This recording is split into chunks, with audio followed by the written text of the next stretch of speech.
Hi అండి, అందరికీ నమస్తే. ఎలా ఉన్నారు? నేను ఈ వీడియోలో చెప్పేది ఏంటంటే వరాహిమాత తల్లి గురించి ఒక చిన్న వింత చెప్తున్నాను.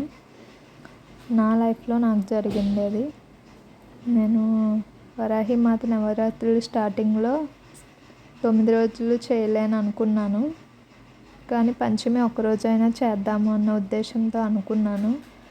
కానీ నాకు మనసు బాగాలేదు, చేయాలనిపించలేదు, చేయకూడదు అనుకున్నాను మంగళవారం దాకా. కానీ మంగళవారం నైట్ ఏం జరిగిందంటే, ఆ రోజు నైట్ నాకు కలలో ఒక పందిపిల్ల రూపంలో అమ్మవారు కనబడ్డారు. అమ్మవారు ఆ పందిపిల్లని చూస్తే అసలు ఎలా ఉంది అంటే, ఎంత అందంగా ఉంది అంటే, ఇంకా అమ్మవారే వరాహిమాతే నా కల్లోకి వచ్చింది అనుకున్నాను.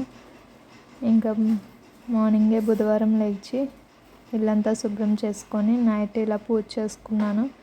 ఏమన్నా తప్పులు ఉంటే ఆ తల్లి మన్నిస్తుందని అనుకుంటున్నాను.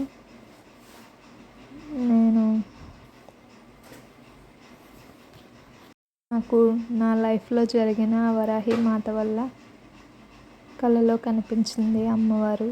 సాక్షాత్తు ఆ వరాహిమాతే అని